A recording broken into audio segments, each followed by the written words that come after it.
Tamil multimedia tutorial பார்த்துட்டு இருக்கக்கூடிய நண்பர்கள் எல்லாருக்குமே என்னுடைய நன்றி.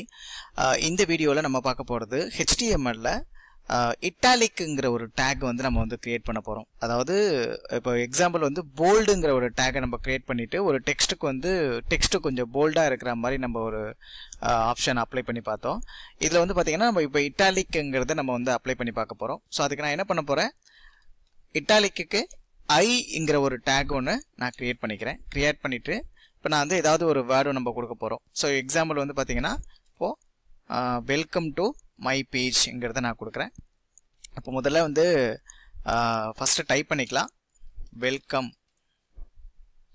டு மை பேஜ்ங்கிறத நான் கொடுத்துக்கிறேன். கொடுத்துட்டு ஆல்ரெடி நான் ஏற்கனவே வந்து பார்த்தீங்கன்னா ஐங்கிற ஒரு டேக் ஓப்பன் பண்ணியிருக்கேன். அதுக்குள்ளே தான் நான் வந்து இந்த வேர்டை வந்து நான் டைப் பண்ணியிருக்கேன். இந்த ஒரு 2-3 வேர்டை நான் டைப் பண்ணியிருக்கேன்.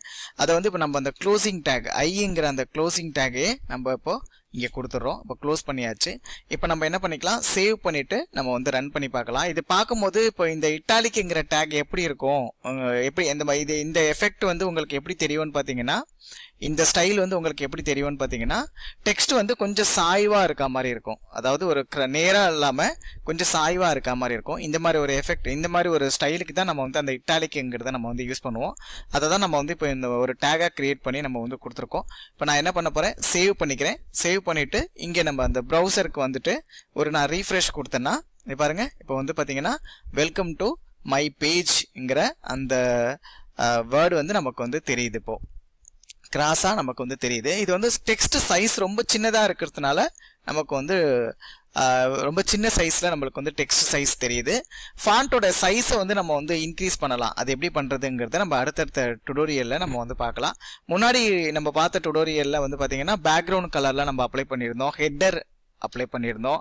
அதுக்கப்புறம் வந்து பார்த்தீங்கன்னா போல்டு, ஒரு டெக்ஸ்ட்டுக்கு வந்து போல்டு வந்து எப்படி அந்த ஸ்டைல் எப்படி அப்ளை பண்ணுறதுங்கிறதெல்லாம் நம்ம வந்து பார்த்துருந்தோம். ஸோ இந்த வீடியோவில் நம்ம வந்து இட்டாலிக் எப்படி ஸ்டைல் எப்படி அப்ளை பண்ணுறதுங்கிறத நம்ம பார்த்தோம்.